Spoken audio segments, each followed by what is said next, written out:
దేశవ్యాప్తంగా 2027 జనగణన ప్రక్రియకు సర్వం సిద్ధమైంది. ఏప్రిల్ 1వ తేదీ నుంచి ఈ కార్యక్రమం ప్రారంభం కానుందని భారత registrar general and census commissioner Mrutyunjay Kumar Narayan తెలిపారు. జనాభా లెక్కలు 2 దశల్లో నిర్వహించనున్నారు. మొదటి దశలో ఇళ్ల జాబితా తయారీ, సెల్ఫ్ ఎన్యూమరేషన్ ప్రక్రియ ఉంటుంది. ఇక రెండో దశలో జనాభా గణన చేపడతారు. రెండవ దశలోనే కులాంతర గణన కూడా జరుగుతుందని కమిషనర్ స్పష్టం చేశారు. మే 1 నుంచి 30 వరకు ఏపీలో, మే 11 నుంచి జూన్ 9 వరకు తెలంగాణలో కార్యక్రమం జరగనుంది.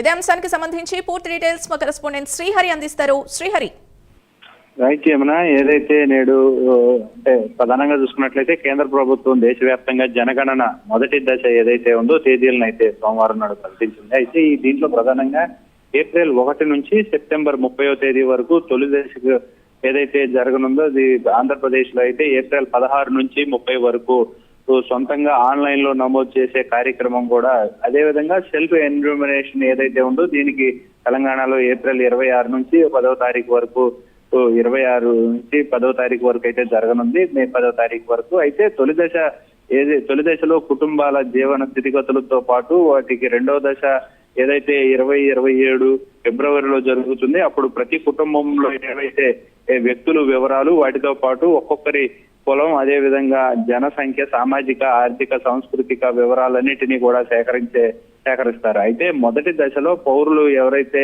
ఆన్లైన్ లో సొంతగా వివరాలు నమోదు చేయాలి. ఆ తర్వాత ఎన్యూమరేటర్ ఇంటికి వచ్చి ఏదైతే ధృవీకరించుకుంటారో సొంతంగా నమోదు చేసుకున్న కుటుంబాల వివరాలు అదేవిధంగా ఎన్యూమరేటర్ లో నమోదు చేస్తారు.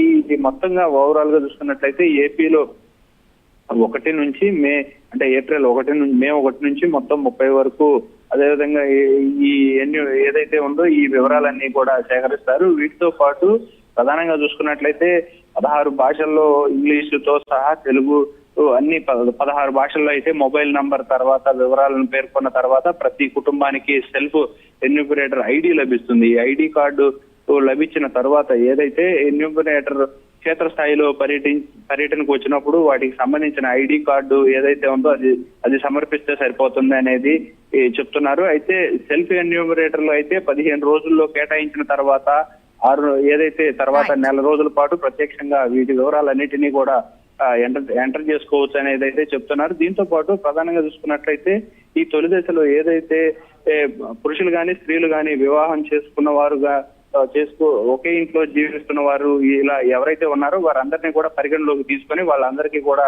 తమ ఏదైతే వివరణ ఉన్నాయో వాటన్నిటిని కూడా అంగీకరించేందుకు అనుకూలంగా ఇందులో అయితే ఉండబోతుంది. దీంతో పాటు కుటుంబ పెద్ద వివరాలు ఆన్లైన్ లో నమోదు చేసినప్పుడు తమ కుటుంబాల్లో ఒకరైతే చాలు, అదేవిధంగా వయసులో అందరికన్నా పెద్దవాడు ఎవరైతే ఉంటారో వాళ్ళందరికీ కూడా వివరాలు అవసరం లేదు అని చెప్పని ఇంటికి ఒక్కళ్ళదే పెద్దవారిది నమోదు చేస్తామని చెప్పని కూడా చెప్తున్నారు. దీంతో పాటు ఇంటి లొకేషన్ ఆన్లైన్ సరిగ్గా నమోదు చేయడం ముఖ్యం అనేది అయితే చెప్తున్న పరిస్థితి కనపడుతుంది. దీంతో పాటు ఏదైతే దానికి ఆధారంగానే ఇంటి సర్వే నెంబర్లు కుటుంబానికి సంబంధించిన గుర్తిస్తారు. ఇంటి సర్వే నెంబర్లు ఏవైతే ఉంటాయో దీంతో పాటు జిల్లా పిన్ కోడ్ నెంబర్లతో పాటు నివాసం ఉండే ప్రాంతం మ్యాపింగ్ వస్తుందని చెప్పని కూడా చెప్తున్న పరిస్థితి అయితే కనబడుతుంది.